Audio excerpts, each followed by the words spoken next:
that life is extremely short to play small with my talents. We are all born into the opportunity as well as the responsibility to become legendary. Each one of us carries an instinct of excellence within our spirits. But for some reason, we fail to stress on that much. Why? Why do we fail to stress on that much? Is it because we are lazy? Is it because no matter how hard we try, the universe doesn't provide enough resources to us? I have an alternative for that.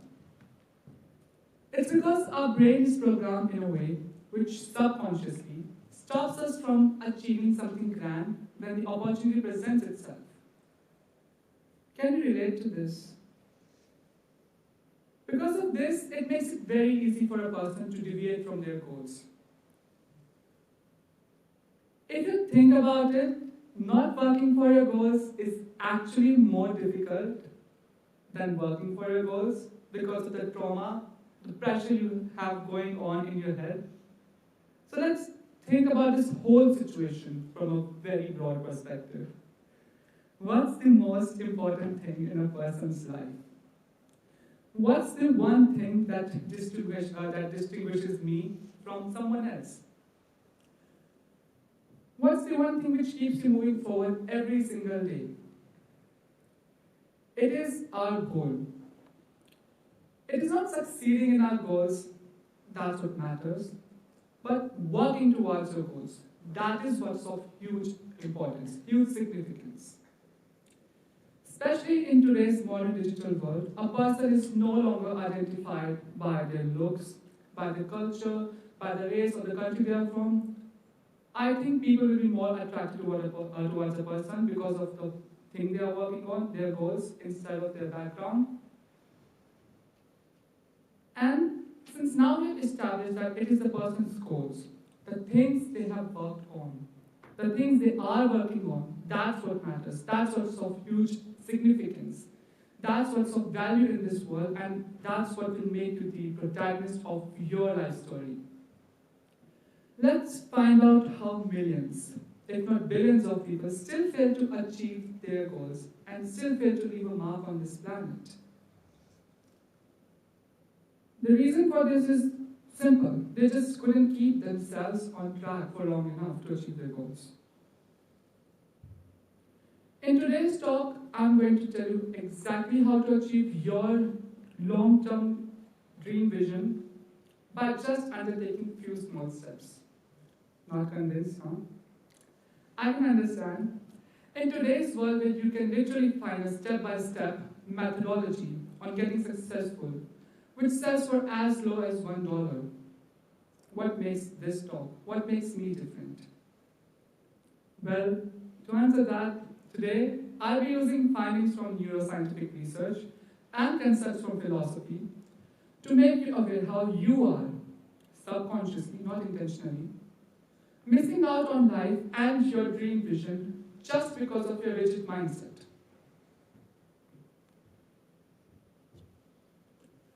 For this, I've broken this down into 2 small steps. Let's start with step 1, which is making sure we don't ruin our present.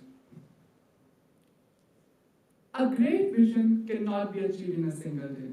We all know that. Rome wasn't built in a day. It is a process which demands excellence.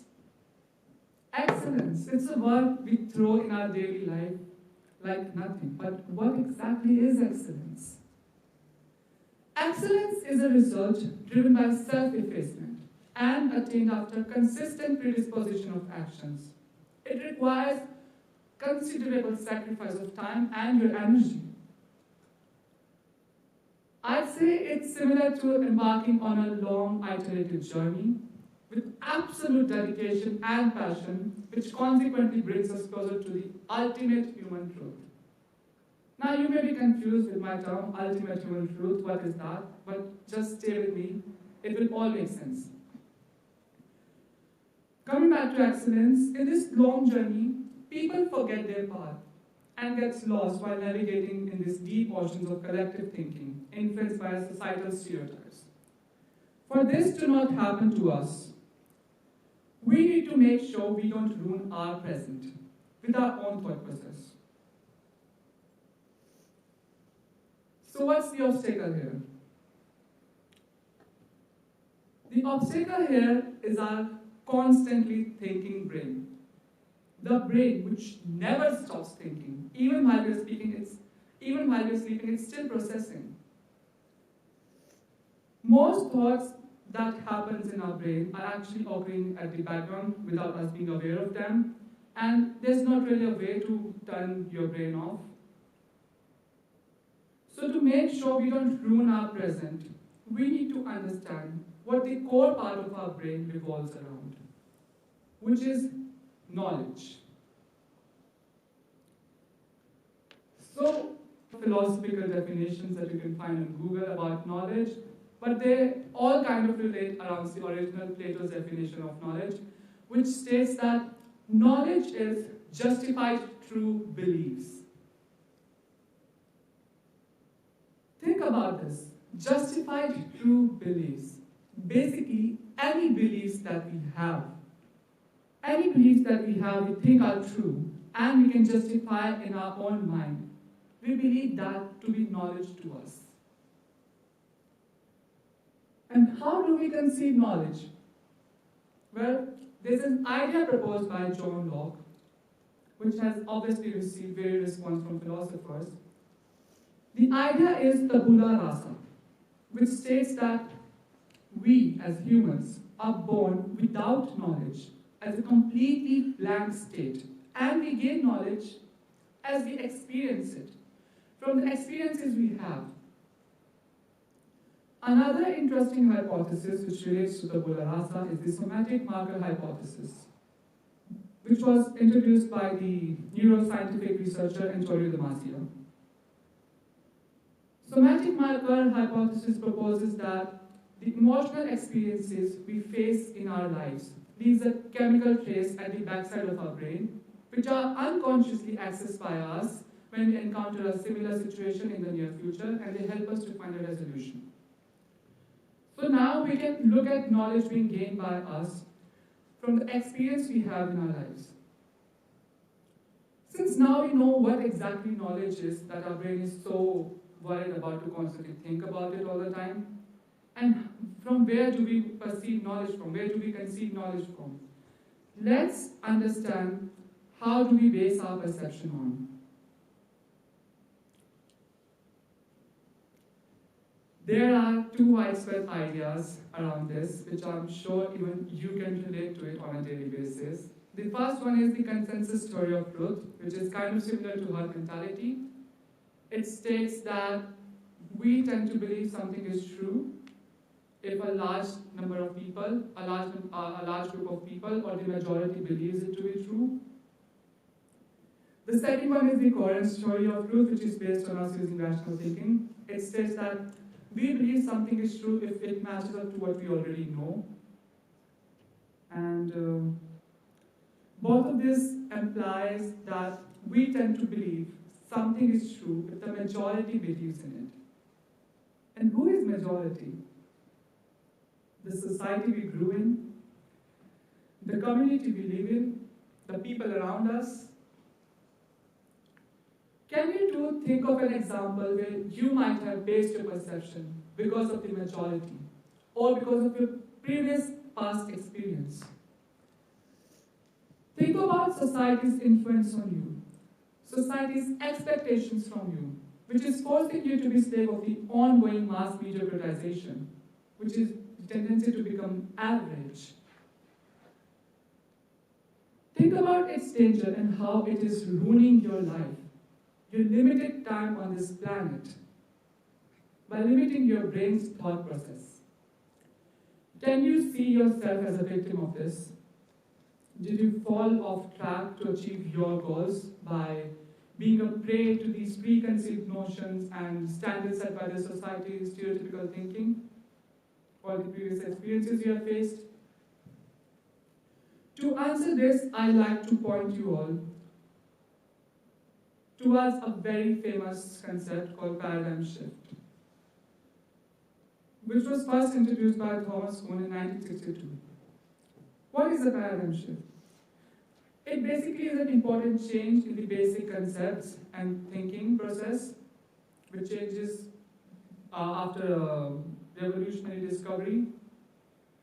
Basically, it is a change from one way of thinking to another. For example, people earlier used to think that atom is the smallest particle which can be found on the planet, but later scientific discovery proved that atom is not the smallest particle, it is electrons, protons, and neutrons, and this disrupted the whole way people used to think about science. It changed the whole scientific knowledge tremendously, because all of their knowledge was based on the fact that atom is the smallest thing. And now we know that electrons, protons, and neutrons are the ones. And later on, now we have also discovered that quarks are even smaller than electrons, protons, and neutrons. So this, according to paradigm shift, all scientific knowledge is based on proposing new hypothesis that proves the older ones pseudo and false. So what can we deduce from this technical discussion about knowledge? That no knowledge is actually true in the ultimate sense. Everything is pseudo, false. What we consider knowledge today is bound to be regarded false in the future after a discovery of some new thing, a new concept, a new idea. It might not occur today, or tomorrow, or a year later, or even a century, but it will. Because that's how knowledge works. That's how paradigm shift works. That was a lot of philosophical knowledge for you to absorb in just 5 to 10 minutes. So let's connect it all back towards our goal. How does knowing about knowledge help me keep myself on track to achieve my goals? How does it make sure I don't ruin my present? Now we know that no knowledge is true and everything will be declared pseudo in the near future, we can actually focus on what really matters, to our goals. We can see people having their own unique brain filter through which they perceive this world, a filter which is formed by the various personal interactions and societal experiences people have lived in. After knowing this, even you could set up your own criteria for your brain filter to absorb only that knowledge which is actually important and core to you. This will help your brain, which is constantly thinking all the time, to think about only those things which are genuinely important for your goals. And ultimately, build your present to achieve your goals instead of ruining it. Now, since we know not to ruin our present by unwanted thoughts, let's move on to step 2. Let's set a criteria for our brain, a filter for our brain. The need to set a criteria is quite apparent, but still, people often overlook it, subconsciously, not intentionally. So I've created my own model for setting criteria for your filter, which I believe even you guys would find it useful. There are 3 aspects of my criteria. First one is morals, ethics, and values. The second aspect is goals and aims. The third aspect is your ideal self. Let's start with the bottom one, the first aspect, values, morals, and ethics. When I say values, I mean values that you embody no matter who's watching or what people will say, no matter who's judging you. The reason I chose these 3 as the key component is because they are the key component of your identity. They stand for your true self.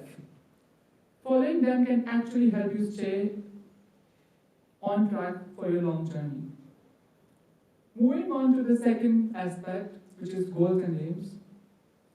I like you to think about whenever you encounter a piece of information to see whether it is corresponding with my goals and vision.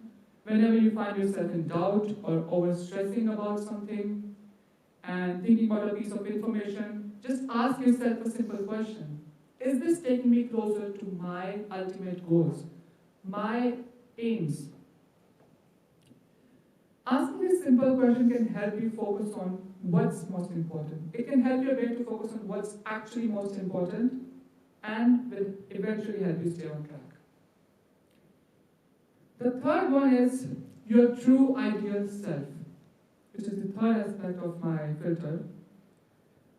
But thinking about the information that you are exposed to every single day, and when you're thinking about absorbing which information to absorb, just think about whether this relates to my ideal self, the myself which I want to become in the near future, myself which I envision to become. And it will help your brain to adjust to the future personality that you want to become, that you're working for, and it will work like placebo effect.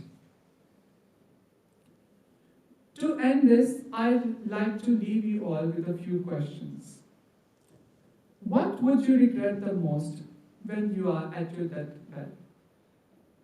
What would you like your life to look like when you're at your deathbed? The life you can see now might be far off from the current designation and the current things you're doing, but the life you're seeing is very much achievable. Why? Because tons of people have done so. People have literally reached to newer heights by just starting from scratch. So why can't you? All this will help you in understanding who you are in a clear sense, and not just some vague theories people have about themselves which changes every single day. And you will be able to filter out your thoughts more clearly as you know who you are, why you are like this, and where you want to go. And if anything seems otherwise, just filter it out as residual waste. Thank you.